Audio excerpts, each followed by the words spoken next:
Greetings, programmers. Now that we have a table set up for our web store, let's look at putting together our shopping cart. So we'll want to purchase some of these items.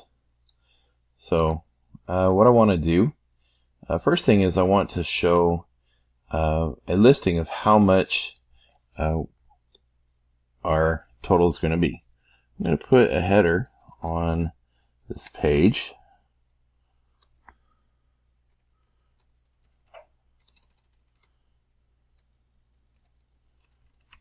Right, and I'm going to go ahead and call this our cart. Okay.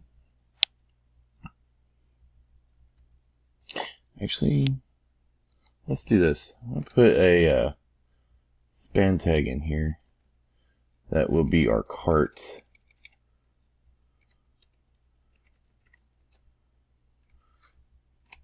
Okay. And then I will put a little thing here, cart total. What we're going to do is stick whatever the current value of the items that we've purchased are in here. Alright, so I just want to load my page real quick. Okay, so there we go. Alright, so from here, we're going to edit our JavaScript. Okay, so here, let's see, that produces it. And then the inventory. I think in the inventory is where I want to put this. So our inventory is loaded on our shop. And I want to add a function here, which will allow me to purchase an item. So let's go ahead and create a function called purchase. And what I want to do is I want to be able to pass in a number of an item that I wish to purchase. And I'm also going to create a list here called cart. So cart is going to be equal to an empty list. All right, and then the purchase, we're going to pass in a number.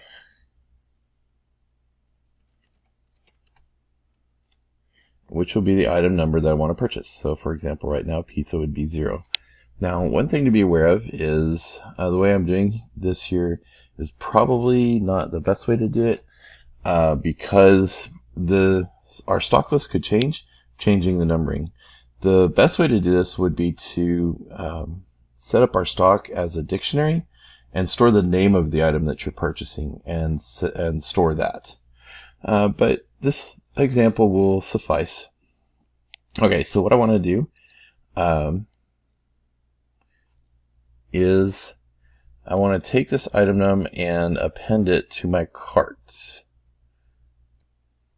That's accomplished by using a function on our cart called push.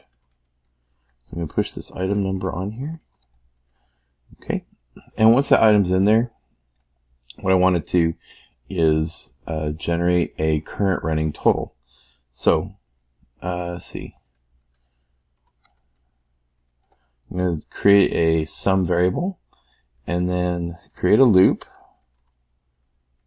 that will go through all of the items in our cart. So I less than cart.length, increment I.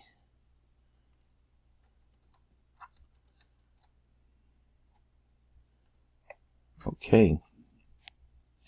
So what I'm going to do is we're going to look up each one of these. So I need to add to the total.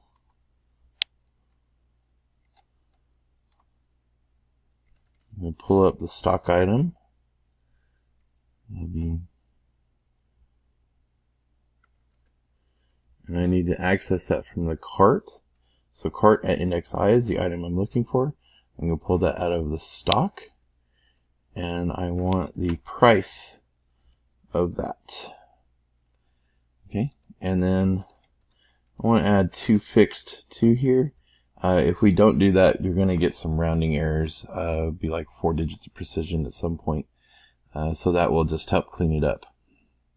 All right, once we have our total, what I want to do then is get our cart element from the HTML. So this cart right here.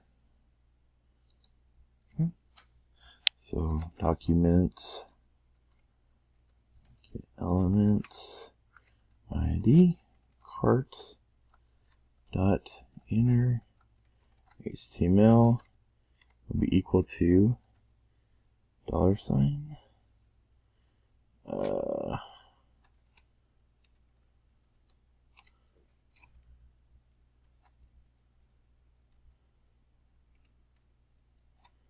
And then add our total to that.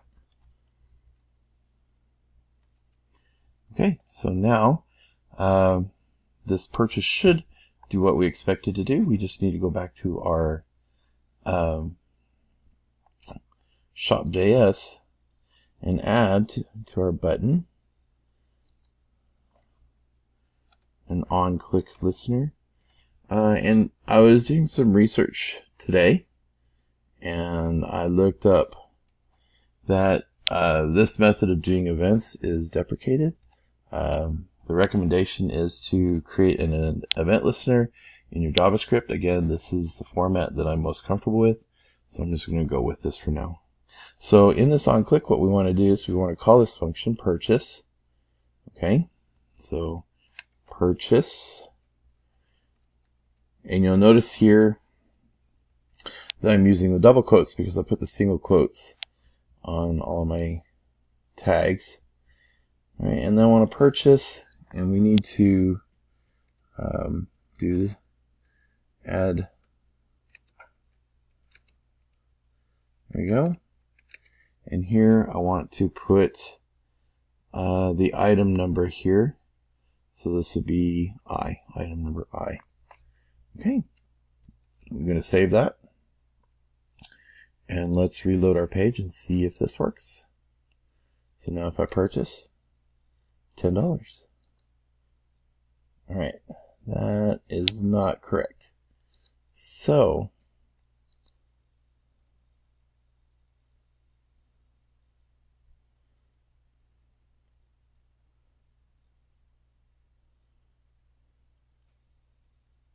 see, we need to convert this to a number. Probably put the 2 fixed in the wrong location. Let's go ahead and move that down here. So this becomes the number. All right, let's try that. There we go. All right.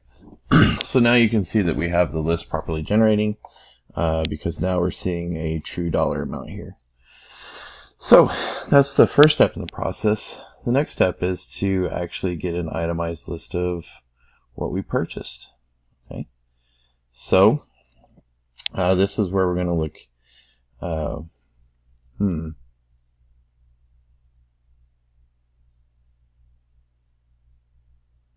Yeah, I need to pass this some way.